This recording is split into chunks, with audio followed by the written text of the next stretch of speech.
আজকে আমরা সেমিস্টার 3 এর দ্বিতীয় অধ্যায় ইউনিট 1 এর যেটা দ্বিতীয় অধ্যায় সেই অধ্যায়টা নিয়ে পড়াশোনা করব। অধ্যায়ের মধ্যে যে যে জিনিসগুলো আছে মূল নাম হচ্ছে খাদ্যের ভাঙন, পরিপাক ও শোষণ, অর্থাৎ খাবার ভেঙে যে পরিপাক এবং শোষণ হচ্ছে সেই নিয়ে এই চ্যাপ্টারটার মধ্যে বিশদে আলোচনা।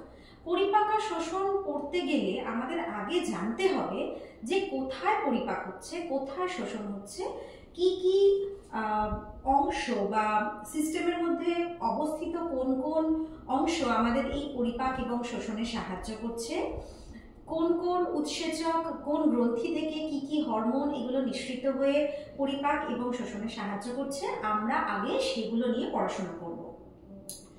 তোমরা সবাই জানো যে আমাদের শরীরের প্রত্যেকটা কাজকর্ম করতে গেলে, চালাতে গেলে আমাদের শক্তির প্রয়োজন হয়। এই শক্তি আমরা পাই আমাদের খাবার থেকে। যে কোনো মেশিন, যে কোনো যন্ত্র, যে কোনো কিছু চালাতে গেলেই একটা ফুয়েলের প্রয়োজন হয়।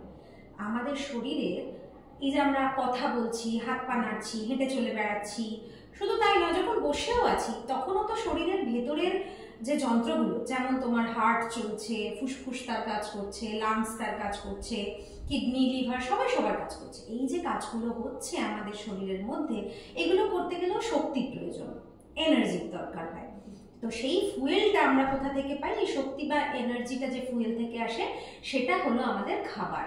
সেই খাবার খেয়ে খাবারগুলো আমাদের শরীরের মধ্যে জারিত হয়ে শক্তির মুক্তি ঘটে, সেই শক্তি আমাদের শরীরকে দেয়, সেখান থেকে আমাদের সমস্ত জৈবিক ক্রিয়াকলাপ চলতে থাকে। আমাদের শক্তির প্রধান উৎসই হলো খাদ্য। যেসব আহার্য সামগ্রী শক্তি উৎপাদন করে তাদেরকে আমরা খাদ্য বলতে পারি। আমরা মোটামুটি 3 ধরনের প্রধান খাবার খাই। একটা হচ্ছে কার্বোহাইড্রেট, একটা হলো প্রোটিন এবং একটা হলো ফ্যাট। তোমরা জেনেছো যে বিভিন্ন ধরনের খাদ্য থেকে বিভিন্ন ধরনের ক্যালোরি আমরা পাই। যেমন কার্বোহাইড্রেট থেকে 1 গ্রাম কার্বোহাইড্রেট থেকে প্রায় 4 কিলো ক্যালোরি, 1 গ্রাম প্রোটিন থেকে প্রায় 4 কিলো ক্যালোরি এবং 1 গ্রাম ফ্যাট থেকে প্রায় 9 কিলো ক্যালোরি আমরা খাবার পাই। আমরা তো খাবারগুলোকে এতটা সরল ফরম্যাটে গ্রহণ করি না, আমরা কমপ্লেক্স একটা জটিল রূপে গ্রহণ করি। আমাদের খাবারের মধ্যে কি এইটা কার্বোহাইড্রেট, এটা প্রোটিন, ওটা ফ্যাট, এইভাবে আমরা কি নিই? আমরা সেভাবে নিই না, আমরা একটা প্লেট গ্রহণ করি, একটা জটিল খাবার খাই।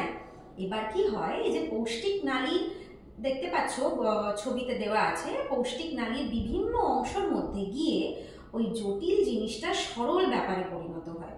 জটিল খাদ্য এই যে সরল খাদ্যে পরিণত হলো, জটিল বস্তুটা ভেঙে যে সরল বস্তুতে পরিণত হলো, এই ঘটনাটাই হচ্ছে পরিপাক।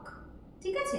পাচিত সরল খাদ্য মানে একদম নরম, মানে নর্মাল ফর্মে অর্থাৎ সরল ফর্মে glucose, amino acid, fatty acid ইত্যাদিতে পরিণত হয়ে এটা আমাদের শরীরের ভেতর এপিথেলিয়ামে শোষিত হয়ে রক্তের মধ্যে ঢুকে যায়।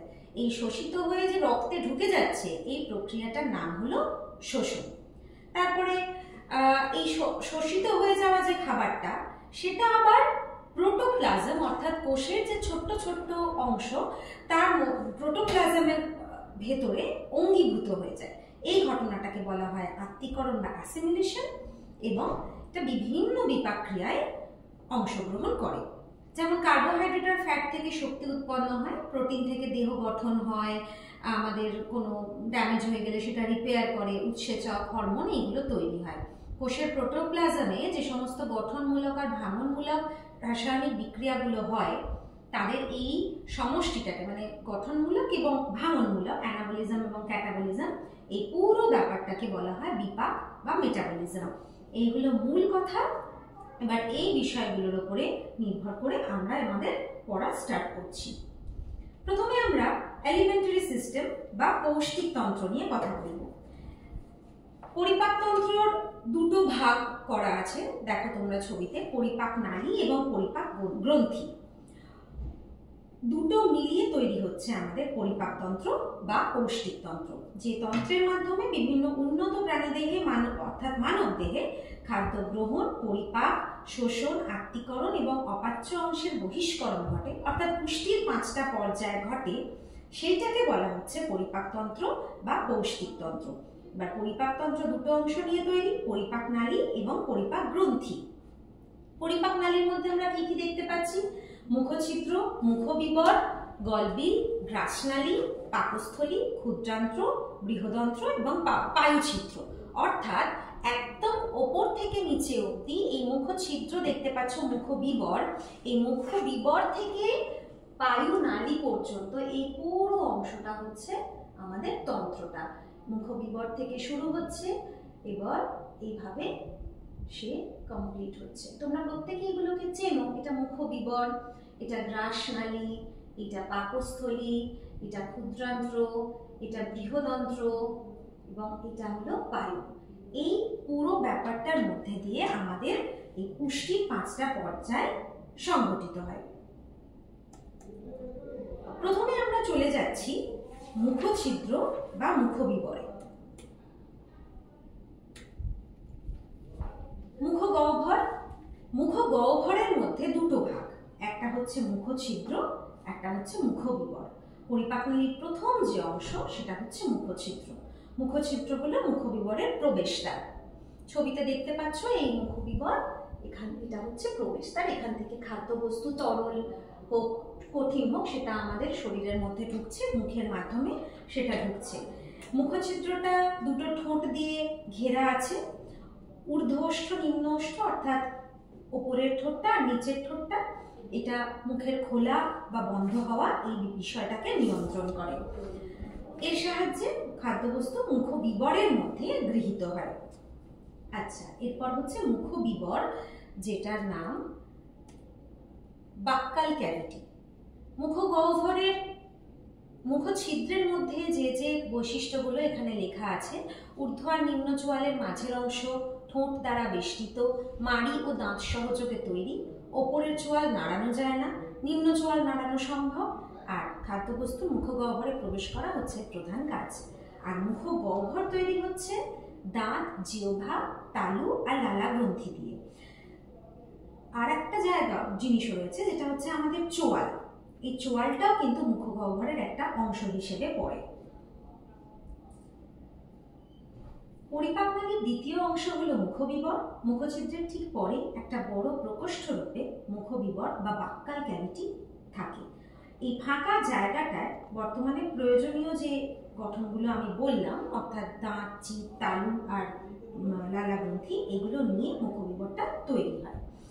প্রথমে আমরা চলে যাব দাঁতের কথায়। মুখের মধ্যে আমাদের দাঁত থাকে, আর যদি মুখবিবরের একটা ছবি আমি দেখাই তাহলে পরিষ্কার দেখে বুঝতে পারবে দাঁতগুলো কিভাবে সাজানো রয়েছে। আমাদের জিভ দেখতে পাচ্ছ, এই যে এটা হচ্ছে তালুর অংশ। এখানে দুটো ভাগ আছে, একটা শক্ত তালু, একটু ভেতরের দিকে নরম তালু, এটাকে আমরা আলজিভ বলি। এটা হচ্ছে জিভ, এই হলো দাঁত, এই ঠোঁট, এটা আমাদের চোয়াল। এই চোয়ালটা আমরা নাড়াতে পারি না, এটা আমরা নাড়াতে পারি। এটা হলো মুখের ভেতরের একটা পরিষ্কার ছবি।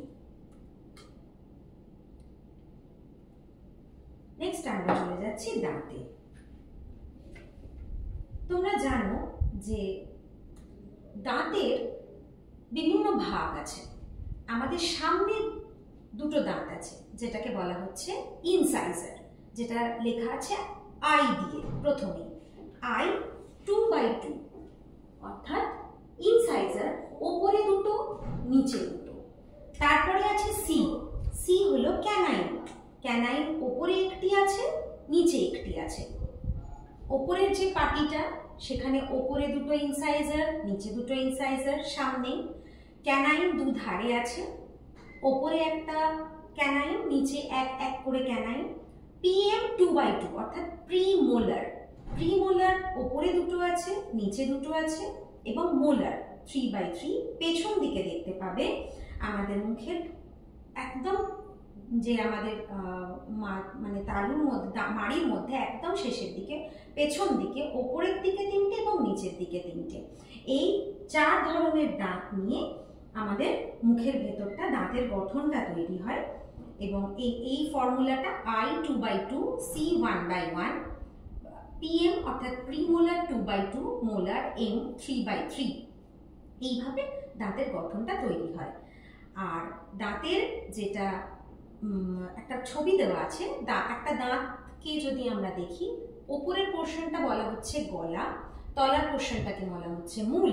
ভেতরে দেখো ডেন্টিন আর সিমেন্টাম এই দুটো অংশকে নির্দিষ্ট করে দেখানো হয়েছে। ডেন্টিনটা কি, সিমেন্টামটা কি। দাঁতের যে অন্তর্গঠন, এখানে 4 ধরনের কলা থাকে। এনামেল থাকে, ডেন্টিন থাকে, সিমেন্টাম থাকে, পাল্প থাকে। দাঁতের এনামেল হচ্ছে একটা শক্ত আবরণ যেটা দাঁতকে ঢেকে রেখে প্রতিরক্ষা করে। একদম উপরের পার্টটা হচ্ছে এনামেল। ডেন্টিন হচ্ছে এনামেলের পরের অংশটা, এই যে এর উপরের, এটা হচ্ছে ডেন্টিন। ডেন্টিন কোলাজেন আর অজৈব লবণ এই দুটো দিয়ে তৈরি হয়। ডেন্টিন বেশ শক্ত। সিমেন্টাম এটা ক্যালসিয়াম যুক্ত একটা কলা স্তর যেটা দাঁতটার গোড়াটাকে শক্তভাবে ধরে রাখে, শক্ত হয়ে আটকে থাকতে সাহায্য করে। আর পাল্প হচ্ছে এর ভেতরের কানেকটিভ টিস্যু। এই ভেতরের যে পাল্প অংশটা, এই কেন্দ্রীয় অংশটায় রক্তবায়ু, স্নায়ু এই ব্যাপারগুলো উপস্থিত থাকে। তার ফলে আমরা একটা কিছু ফিল করতে পারি বা দাঁতটার তার কাজ মানে সুষ্ঠুভাবে সম্পন্ন করতে পারি। যে সেন্সেশনগুলো হয় বা আমরা কিছু খেয়ে বুঝতে পারছি ঠান্ডা বা গরম, ওই পাল্প পোর্শনে যে রক্তবায়ু বাহু স্নায়ু এগুলো রয়েছে সেগুলোর উপস্থিতির কারণে আমরা এগুলো ভালোভাবে বুঝতে পারি। মানুষের দাঁত চোয়ালের একদম ভেতরে শক্তভাবে গাঁথা থাকে, এটাকে থেকোডন্ট প্রকৃতি বলা হয়। যখন চোয়ালের অস্থি গহ্বরের মধ্যে শক্তভাবে দাঁতটা গেঁথে থাকবে, প্রথিত থাকবে, প্রথিত থাকা মানে গেঁথে থাকা, এই প্রকৃতিটাকে বলা হচ্ছে থেকোডন্ট প্রকৃতির দাঁত।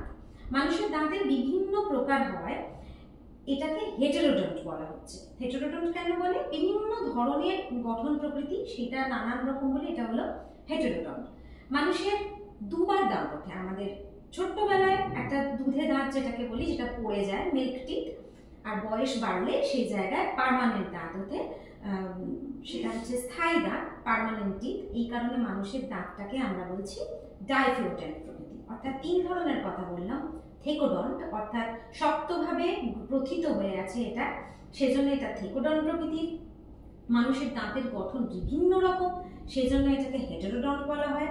আর মানুষের জীবদ্দশায় দুবার দাঁত ওঠে আর পরে, সেই জন্য এটাকে ডাইফিওডেন্ট প্রকৃতি বলা হয়। দাঁতের এগুলো হলো বৈশিষ্ট্য। দাঁতের প্রকারভেদের কথা আমরা আগে বললাম। দাঁতের মূল কাজ কি অবশ্যই বুঝতে পারছো। দাঁত কঠিন খাদ্যবস্তুকে চিবোতে দাঁত সাহায্য করে। প্রথমে কাটে, মানে কেটে ফেলে, ছিঁড়তে সাহায্য করে, পেশাই করতে সাহায্য করে। এই যে ইনসাইজার, ক্যানাইন এগুলো পড়লাম, ইনসাইজার দিয়ে কোনো একটা খাদ্যবস্তুকে কাটতে পারি আমরা। ক্যানাইন যেগুলো ধারে ছুঁচলো যে দাঁত দুটো রয়েছে আমাদের মুখে, সেটা দিয়ে আমরা খাদ্যবস্তুকে ছিঁড়তে পারি।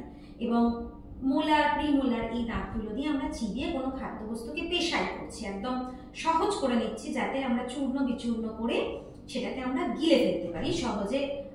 এবং মুখের মধ্যে যে লালা রস থাকে সেটা ওই খাবারের মধ্যে মিশ্রিত হচ্ছে এবং সেটা সহজেই গলাধঃকরণ হয়ে যাচ্ছে। এইগুলো দাঁতের কাজ। এবার আমরা চলে আসব জিভে। জিভ এবং তালু খুব কাছাকাছি আছে। তোমরা প্রত্যেকেই জিভের কাজ, আমরা মানে প্রত্যেক কাউকে জিজ্ঞাসা করলে প্রত্যেকেই বলবে জিভের সাহায্যে আমরা কিন্তু কোনো কিছু স্বাদ বুঝতে পারি। নিশ্চয়ই স্বাদ বুঝতে পারি। এছাড়া জিভের আরো বেশ কিছু কাজ থাকে। জিভ খাদ্যবস্তুটাকে এদিক ওদিক করতে মুখের মধ্যে সাহায্য করে, জিভ কথা বলতে সাহায্য করে, জিভ খাবারটাকে গিলে নিতে সাহায্য করে, অবশ্যই স্বাদ নিতে সাহায্য করে। এই খাদ্যবস্তুর স্বাদ আমরা পাই জিভের ওপরে ছোট ছোট যে গুটি গুটি মতো আছে, নানান রকম, কোনোটা ছোট কোনোটা একটু বড়, এইগুলোকে আমরা বলি প্যাপিলি। গুটিগুলোকে আমরা বলি প্যাপিলি। এই প্যাপিলাগুলোর সাহায্যে আমরা কোনো কিছু স্বাদটা পাই, কারণ প্যাপিলাগুলোর মধ্যে স্বাদ কোরক অবস্থান করে। এই স্বাদ কোরকের মধ্যে উপস্থিত সংবেদনশীল যে গ্রাহক, সেগুলোর সাহায্যে আমরা কোনো বস্তুর স্বাদ অনুভব করতে পারি। যদিও জিভের কোন জায়গায় কি স্বাদ, এই ব্যাপারটা নিয়ে একটু কনফিউশন রয়েছে, তবু আমরা মোটামুটি ধরে নিই যে জিভের সামনের দিকটা আমরা মিষ্টি স্বাদ পাই, জিভের পেছনের দিকটায় আমরা তেতো স্বাদ গ্রহণ করতে পারি, সামনের অগ্রভাগের ওপরের দিকটায় নোনতা আর দুপাশে টক স্বাদ গ্রহণ করার মতো গুটি বা প্যাপিলা থাকে। স্বাদ গ্রহণ ছাড়াও খাবারের সঙ্গে লালা রস মেশাতে, কথা বলতে এগুলো করতো, খাবার গিলে নিতে এগুলো করতো আমাদের জীব আমাদের সাহায্য করে। মূল কাজ হচ্ছে যে টেস্ট বাডস যেগুলো থাকে, স্বাদ কোরক যেটাকে বলছি, সেই স্বাদ কোরকের সাহায্যে আমরা কোনো বস্তু স্বাদ গ্রহণ করতে আমাদের সুবিধা হয়। নেক্সট পয়েন্ট, তালু। মুখবিবরের ওপরের তল তালু বা প্যালেট, হার্ড প্যালেট আর সফট প্যালেট দু রকমই আছে, আমি আগেই বললাম। এই তালুর সাহায্যে আমরা কিন্তু কথা বলতে পারি, খাবার খেতে পারি, শ্বাস নেওয়ার জায়গায় একটা তার ভূমিকা আছে, কারণ শক্ত যে তালু হার্ড প্যালেট যেটা, ওটা নাসাগহ্বরের মেঝে হিসেবে কাজ করে, আর নরম যে সফট প্যালেট সেটা মাংসপেশি আর সংযোগকলাকে যুক্ত করে। এই জায়গাগুলোয় তালু আমাদের সাহায্য করে। আরেকটা হলো চোয়ালের কথা তো বললাম যে চোয়াল, আপার চোয়ালটা আমরা নাড়াতে পারি না, নিম্ন চোয়ালটা আমরা ফ্লেক্সিবল, আমরা নাড়াতে পারি।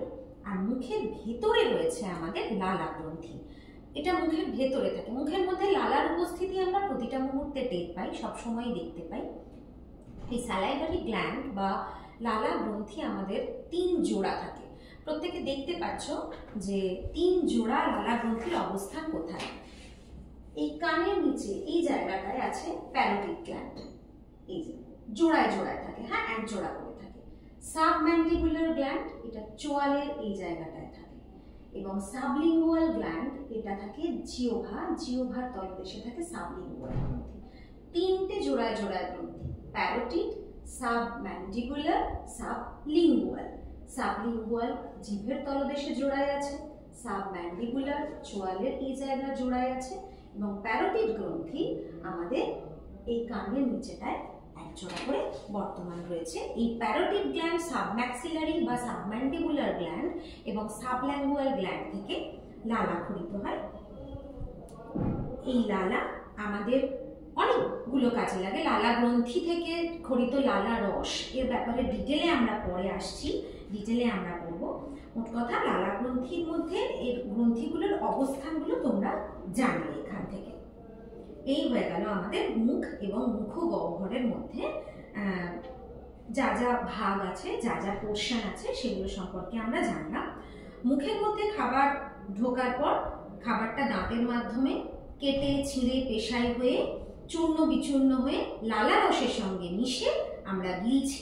এই যে নরম হয়ে যাচ্ছে, আমরা চিবিয়ে নেওয়ার পর লালা রসে মিশে যে খাবারটা, ধরো তুমি রুটি খাচ্ছ বা ভাত খাচ্ছ, সেটা গ্রাসটা যে মুখের মধ্যে ঢোকালে দাঁত দিয়ে পেশাই হলো, লালা রস মিশলো, এইবার যে একটা নরম মণ্ড তৈরি হলো, সেই মণ্ডটাকে বলা হয় বোলাস। এটাকে বলে বোলাস।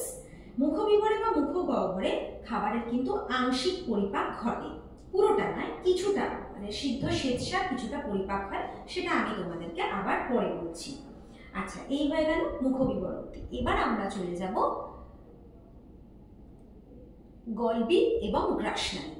তোমরা প্রত্যেকেই গলবিলের একটা ছবি দেখতে পাচ্ছ, কোন অংশটাকে গলবিল বলছে এবং তার নিচে কোন জায়গাটা গ্রাসনালী। প্রত্যেকে ছবিটা ভালোভাবে লক্ষ্য করলে দেখতে পাবে, মুখবিবর এবং গ্রাসনালী যেটা, তার মাঝের অংশটা হচ্ছে গলবিল।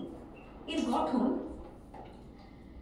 গলবিলের যে সামনের দিকটা এটা বেশ চওড়া এবং পেছনের দিকটা একটু সরু, ফানেলের মতো হয়ে যাচ্ছে। আর এই গলবিলটা গ্লটিস নামের ছিদ্রের সাহায্যে কিন্তু শ্বাসনালীর সঙ্গে যুক্ত আছে গলবিলটা।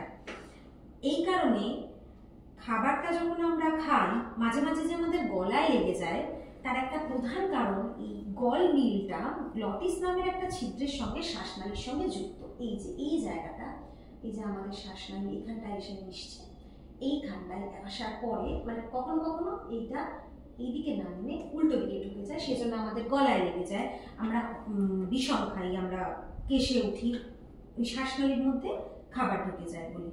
এইগুলো গলবিল। এবং গলবিলের একটা কাজ হচ্ছে, এই আমি বললাম যে চিবিয়ে ফেলার পরে লালা রস মিশে গিয়ে যে বোলাসটা তৈরি হলো, ওই যে মণ্ড, খাবারের যে মণ্ডটা তৈরি হলো, সেটা গলবিলের মাধ্যমে পরিবাহিত হয়ে গ্রাসনালীতে যাচ্ছে। গ্রাসনালী যা প্রবেশ করার একটা পথ, আর গলবিল পরিপাকতন্ত্র আর শ্বাসতন্ত্রের সাধারণ অংশ বলে শ্বাসবায়ুটাও গলবিল দ্বারা পরিবাহিত হয়ে আসে। এটা হলো গলবিলের মূল দুটো কাজ। এবার আমরা আসছি গ্রাসনালীতে। গ্রাসনালী দৈর্ঘ্যটা মোটামুটি 10 থেকে 12 ইঞ্চি। এটা হলো পৌষ্টিক নালীর সব থেকে পেশিবহুল অংশ এবং এর শেষ প্রান্ত গিয়ে যুক্ত হচ্ছে পাকস্থলীর সঙ্গে। আগের ছবিটা দেখলে বুঝতে পারবে, এই যে গ্রাসনালীটা নামলো, গ্রাসনালীটা নেমে এসে এই পাকস্থলীর সঙ্গে যুক্ত হচ্ছে। এখানে যকৃতটা ঢেকে আছে, কিন্তু বেসিক্যালি এখানে জিনিসটা যাচ্ছে। এই গ্রাসনালীটা নেমে এলো এবং যুক্ত হয়ে গেল 3 নম্বর পার্ট পাকস্থলীর সঙ্গে, এখানে এসে যুক্ত হলো।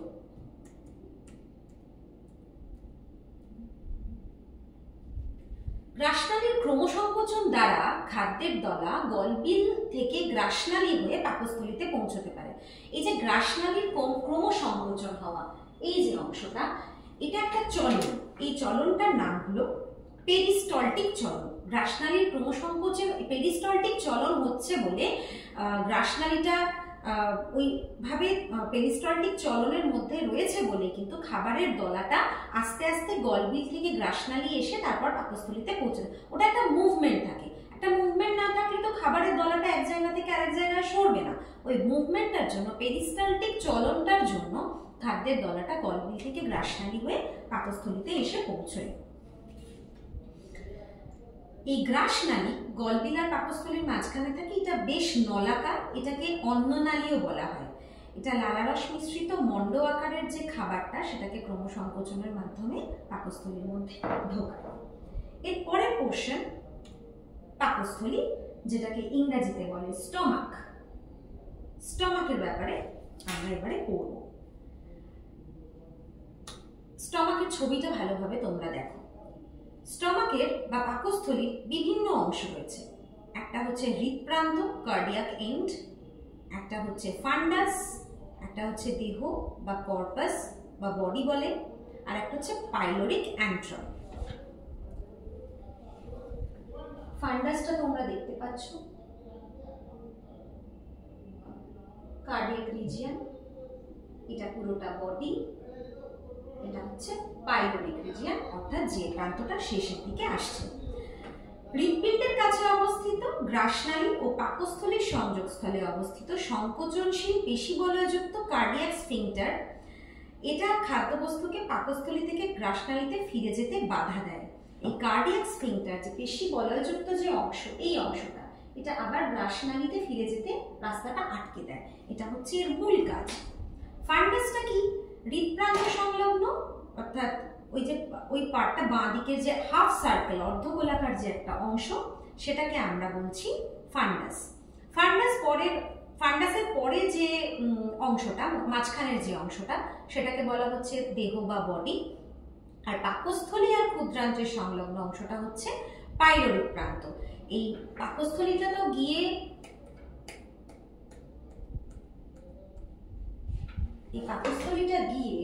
এখানে গিয়ে শেষ হয়ে ক্ষুদ্রান্ত্রে যোগ হচ্ছে। এই অংশটাকে আমরা বলছি পাইলোরিক প্রান্ত।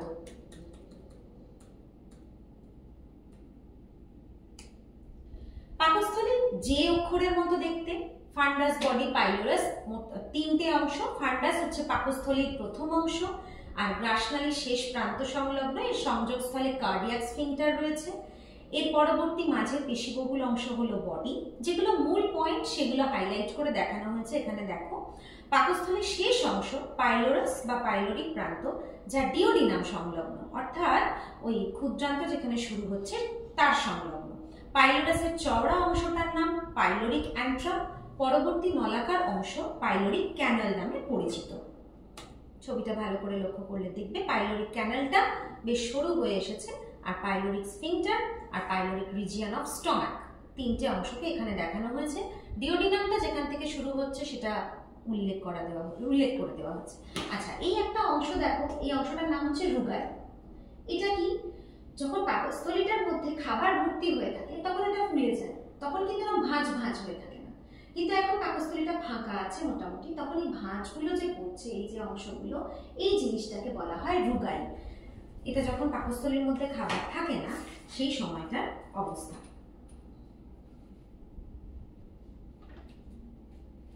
পাকস্থলীর মূল কাজ কি? পাকস্থলী গৃহীত খাবারকে সাময়িকভাবে সঞ্চয় করে রাখে। যে খাবার দাবার, এই যে খাবারকে ছোট ছোট কণায় ভেঙে গিয়ে পাচক রসের সঙ্গে মিশিয়ে দেওয়া হচ্ছে পাকস্থলীর একটা মূল কাজ, যে খাবারটা ওখান থেকে বোলাস হয়ে পেরিস্টালটিক চলনের মাধ্যমে পাকস্থলীতে এলো, সেই খাবারগুলোকে আরো ছোট ছোট কণায় ভেঙে নিয়ে গিয়ে পাচক রসের সঙ্গে মেশায়। এই পাকস্থলীর প্রাচীরে অবস্থান করে পাক গ্রন্থি। এই বিভিন্ন গ্রন্থি থেকে উৎসেচক খরিত হয়। যেমন এখানে উদাহরণ হিসেবে দেওয়া আছে, এখানে প্রাচীরে অক্সিনটিক সেল থাকে, সেখান থেকে হাইড্রোক্লোরিক HCl অ্যাসিড নিঃসৃত হয়। পেপটিক কোষ থেকে পেপসিন নিঃসৃত হয়। আর্জেন্টাফিন থেকে গ্যাস্ট্রিন নিঃসৃত হয়। এইগুলো উৎসেচকগুলো খরিত হয়ে সবকিছুর সঙ্গে মিশে যায়, যে খাবারটা যায়। পাকস্থলীর মধ্যে যে HCl আছে সেটা খাবারের মধ্যে থাকা কোনো জীবাণুকে ধ্বংস করে, এটা একটা প্রোটেকশন দেয়, সুরক্ষা দেয়। প্রোটিন জাতীয় খাদ্যের প্রধানত পরিপাক পাকস্থলীর মধ্যে হয়, অল্প ফ্যাটেরও পরিপাক হয়। পেপসিন প্রোটিনকে পেপটোনে এবং উপস্থিত লাইপেজ ফ্যাটকে ফ্যাটি অ্যাসিড ও গ্লিসারলে পরিবর্তিত করে দেয়। এখানে খুব একটা শোষণ হয় না, সামান্য জল, খনিজ লবণ, কিছু ভিটামিন, বিশেষ কিছু ওষুধ, এগুলো ছাড়া এগুলো এখানে শোষণের কাজ খুব একটা হয় না। এগুলো হলো মূল পয়েন্ট, যে পয়েন্টগুলো তোমরা মাথার মধ্যে রেখে যেতে পারো। তোমাদের এই থার্ড সেমিস্টারে তো সব MCQ, মূল উপপাদ্যগুলো মাথায় রাখলে তোমরা চট করে মনে রাখতে পারবে বলে এরকম ছোট ছোট করে পয়েন্টস করে এগুলোকে বানিয়ে রাখা হয়েছে। আর একটা কথাও বলি, প্রোডাকশন অফ ইন্ট্রিনজিক ফ্যাক্টর, এখানে একটা এই পয়েন্টটা খুব ইম্পর্টেন্ট। এই ইন্ট্রিনজিক পদার্থটা ক্যাসেল বর্ণিত ইন্ট্রিনজিক পদার্থ বলে ব্র্যাকেট করে লিখে দেওয়া হয়েছে। ক্যাসেল বর্ণিত মানে কি? ক্যাসেল একজন ফিজিশিয়ান ছিলেন, ওই বিজ্ঞানী, উনি এই ইন্ট্রিনজিক ফ্যাক্টরটাকে পাকস্থলীর মধ্যে আবিষ্কার করেন। উনি প্রথম বলেন যে পাকস্থলীর মধ্যে যে অক্সেন্টিক সেল রয়েছে সেখান থেকে যে ইন্ট্রিনজিক ফ্যাক্টরটা আমরা পাই সেটা ভিটামিন B12 এ আমাদের হেল্প করে। এটা একটা খুব ইম্পর্টেন্ট পয়েন্ট। ক্যাসেল বর্ণিত ইন্ট্রিনসিক পদার্থ, এই কথাটা মনে রাখবে। এই ইন্ট্রিনসিক ফ্যাক্টরটা কিন্তু পাকস্থলীর গায়ে যে অক্সিনটিক সেল থাকে সেখান থেকে খরিত হয় এবং এটা ভিটামিন B12 শোষণ করতে সাহায্য করে। B12 পাকস্থলীতে ইন্ট্রিনসিক ফ্যাক্টরের সহায়তায় শোষিত হয় এবং পাকস্থলীর কাজ প্রথমেই বললাম, খাবারকে বেশ কিছুক্ষণ 4-5 ঘন্টা, যেমন এই আমাদের পেটটা ভরা আছে, এই পেটটা ভরা আছে মানে ও বেশ কিছুক্ষণ সঞ্চয় করে রাখে, ধীরে ধীরে ডাইজেশনের সমস্ত কাজগুলো হয়, তার ফলে আমাদের পেটটা ভরা থাকে এবং এই সঞ্চয়ের কাজটা মূলত পাকস্থলী করে। পাকস্থলী কিছু ভারী ধাতু, বিষাক্ত পদার্থ এগুলো রেচন করতেও সাহায্য করে, অর্থাৎ ওখান থেকে রেচিত হয়ে যাচ্ছে। আর HCl প্রথমেই বললাম ও রোগ জীবাণুকে প্রতিরোধ করছে। আর পাকস্থলী থেকে যে হাইড্রোক্লোরিক অ্যাসিডটা নির্গত হচ্ছে ওটা সুক্রোজের আর্দ্র বিশ্লেষণে সাহায্য করে। পাকস্থলী থেকে যে পেপসিন নির্গত হচ্ছে সেটা প্রোটিনকে পেপটোন পর্যন্ত ভাঙতে সাহায্য করে। পাকস্থলী থেকে যে গ্যাস্ট্রিক লাইপেজ অল্প পরিমাণ ফ্যাটকে ফ্যাটি অ্যাসিড আর গ্লিসারলে পরিণত করে। ফ্যাটের এন্ড প্রোডাক্ট হচ্ছে ফ্যাটি অ্যাসিড আর গ্লিসারল, তোমরা আগে পড়েছো। তো ওই লাইপেজ এটাকে ভেঙে, ফ্যাটটাকে ভেঙে ফ্যাটি অ্যাসিড আর গ্লিসারলে নিয়ে যায়। আর পাকস্থলী অর্ধপাচিত অর্ধতরল পাকমণ্ড তৈরি করে। মুখ থেকে বোলাস হয়ে এলো, তারপর সেটা পাকস্থলীতে এলো, পাকস্থলীতে এসে বিভিন্ন রসের সঙ্গে মিশে বিভিন্ন চলনের মাধ্যমে আরো ছোট ছোট হয়ে চূর্ণ বিচূর্ণ হয়ে ওটা একটা অর্ধপাচিত, পুরোটা হয়নি এখনো, আরো পথ যাবে সেটা সম্পূর্ণ পাচিত হতে, অর্ধপাচিত অর্ধতরল পাকমণ্ডে পরিণত করে, যেটার নাম, অফিসিয়াল নাম হলো কাইন, CHYME, কাইন। আর শোষণের কথাটা বললাম, এখানে খুব সামান্য পরিমাণ শোষিত হয়, কিছু গ্লুকোজ, খনিজ লবণ, অ্যালকোহল, কিছু ওষুধ, স্যালাইন, এই বিষয়গুলো এখানে শোষিত হয়। এইগুলো আমাদের পাকস্থলীর কাজ। এরপরে যে অংশটার কথা আমরা পড়ব সেটি হলো ক্ষুদ্রান্ত্র। পাকস্থলী আর বৃহদন্ত্রের মাঝখানে নলাকার পেঁচানো পৌষ্টিকনালীর সব থেকে লম্বা অংশ হলো ক্ষুদ্রান্ত্র। এই যে এতগুলো প্যাঁচ, এতগুলো পাক, এটা প্রায় 7.6 মিটার লম্বা। এই যে পেঁচালো অংশটা ভীষণ 7.5 মিটারের মতো লম্বা, অনেকটাই লম্বা। এর 3টে অংশ তোমরা দেখতে পাচ্ছ, আলাদা আলাদা করে দেওয়া আছে। প্রথম অংশটার নাম দেওয়া হয়েছে ডিওডিনাম, লক্ষ্য করো। মাঝের অংশটার নাম হলো জেজুনাম এবং একদম নিচের যে অংশটা সেটা হলো ইলিয়াম। ক্ষুদ্রান্ত্রের প্রথম অংশটা হলো ডিওডিনাম, যে আকৃতির মতো দেখতে, অনেকে বলে সি আকৃতির মতো দেখতে, অনেকে যে বলে, এটা কনফিউজড হওয়ার দরকার নেই। এটা মোটামুটি 30 সেন্টিমিটার মতো লম্বা। অগ্ন্যাশয় গ্রন্থি থেকে যে অগ্ন্যাশয় নালী আর পিত্তথলি থেকে যে সাধারণ পিত্ত নালী আসে সেগুলো ডিওডিনাম বা গ্রহণীতে উন্মুক্ত হয়। আমি পুরনো ছবিটায় যাচ্ছি, তাহলে আরো ভালো করে বুঝতে পারবে। এই ডিওডিনামের মধ্যে এই দেখো এখানে অগ্ন্যাশয় আছে, এখান থেকে কিছু নালী এই ডিওডিনামের মধ্যে আসছে, আর এই লিভারের এখানে পিত্তাশয়, যেখান থেকে পিত্ত থলি এবং যেখান থেকে পিত্ত রস নিঃসৃত হয়ে মিশছে, এখানে বিভিন্ন নালীর মাধ্যমে এই ডিওডিনামে আসছে, এখান থেকেও বিভিন্ন নালীর মাধ্যমে এটা ডিওডিনামে আসছে। অর্থাৎ অগ্ন্যাশয় রস এবং পিত্ত রস এই ডিওডিনাম অংশে এসে মিশছে, মিলিত হচ্ছে। বোঝা গেল?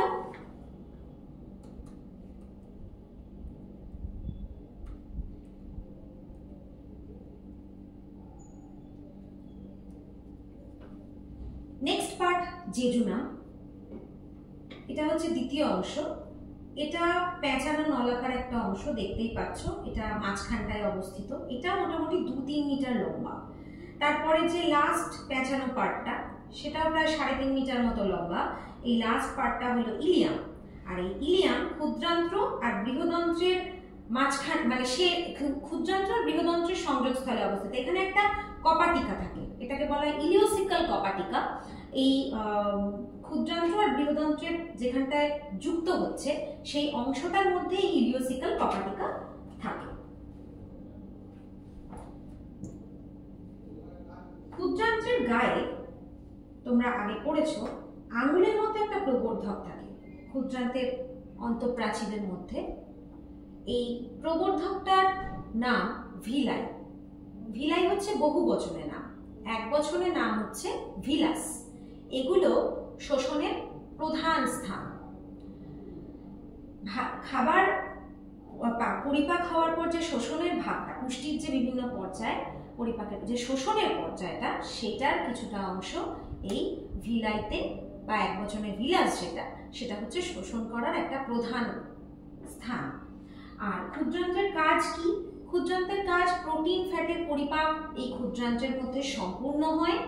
আন্ত্রিক রস ও অগ্ন্যাশয় রস এই কাজটায় সাহায্য করে। এই যে অগ্ন্যাশয় থেকে এসে অগ্ন্যাশয় রসটা মিশছে এবং অন্ত্রের মধ্যে যে আগ থেকে তৈরি হওয়া যে আন্ত্রিক রস এই কাজটায় হেল্প করছে। পুষ্টি উপাদান পরিপাকের অন্তিম পর্যায় স্থল হচ্ছে ক্ষুদ্রান্ত্র, অর্থাৎ যা পরিপাক হওয়ার এখানে পরিপাক হয়ে গেল। পুষ্টি উপাদান পরিপাকের অন্তিম পর্যায় স্থল।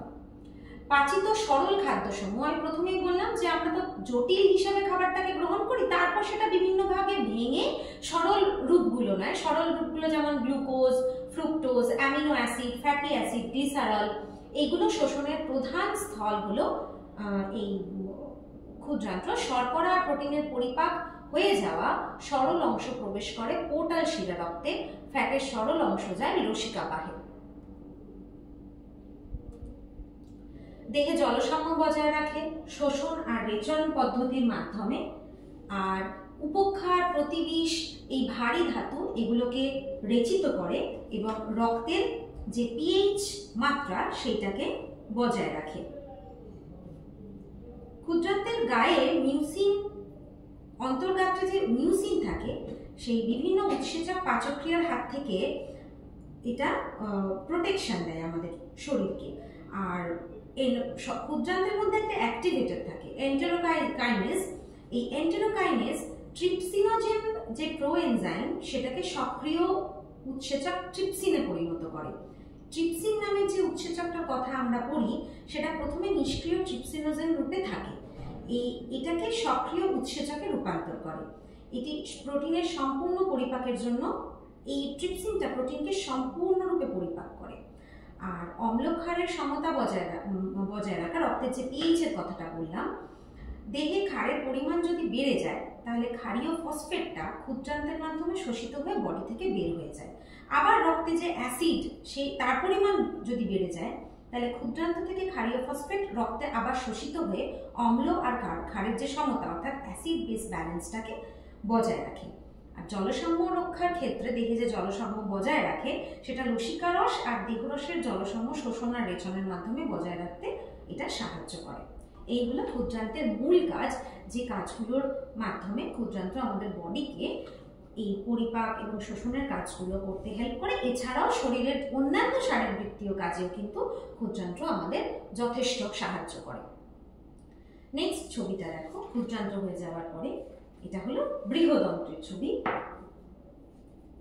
প্রত্যেকে ভালো করে দেখো যে বৃহদন্ত্রের আকারটা দেওয়া আছে এবং ভাগগুলো করা আছে। বৃহদন্ত্রকে প্রথম ভাগটা দেখো সিকাম, সিকাম, পরবর্তী অংশটা হলো কোলন। কোলনটাকে তিনটে ভাগে ভাগ করছে, একটা ঊর্ধ্বগামী কোলন, একটা অনুপ্রস্থ কোলন, একটা নিম্নগামী কোলন। এই পুরো অংশটা হলো কোলন, এটা হলো সিকাম, এটা হলো কোলন। কোলনটার আবার তিনটে ভাগ, তারপর হচ্ছে মলাশয়, তারপর হচ্ছে পায়ুছিদ্র। এই অংশগুলোতে বৃহদন্ত্রকে ভাগ করে রাখা আছে।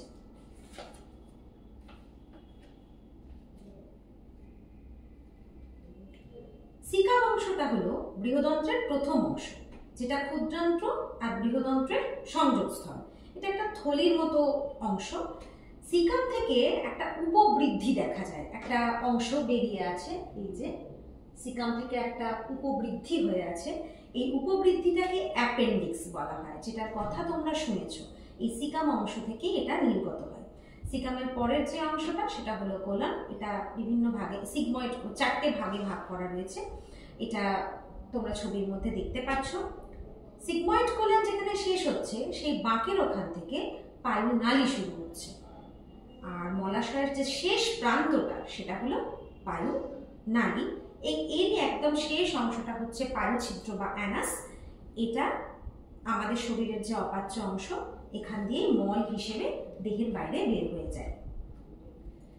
কোলনের যে 4টে ভাগ, প্রথম ভাগটা হচ্ছে অ্যাসেন্ডিং কোলন বা আরোহী কোলন, অর্থাৎ যেটা ওপরের দিকে, নিচ থেকে ওপরের দিকে উঠে আছে, তাই এটার নাম আরোহী কোলন। এই যে নামটা ঊর্ধ্বগামী কোলন, এটাকে অনেকে আরোহী কোলন বলে, কেউ বলে অ্যাসেন্ডিং, ইংলিশ নাম অ্যাসেন্ডিং কোলন, কারণ এটা নিচ থেকে উপর দিকে উঠছে, তাই এটা হলো ঊর্ধ্বগামী কোলন, আরোহী কোলন, অ্যাসেন্ডিং কোলন।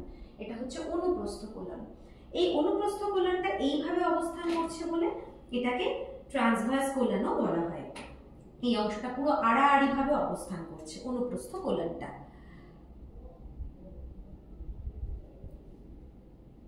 এর পরের অংশটা হচ্ছে অবরোহী কোলন বা ডিসেন্ডিং কোলন। এই যে এটা নিচের দিকে নামছে, নিম্নগামী কোলন বা অবরোহী কোলন বা ডিসেন্ডিং কোলন, সেই জন্য ওর এরকম নাম।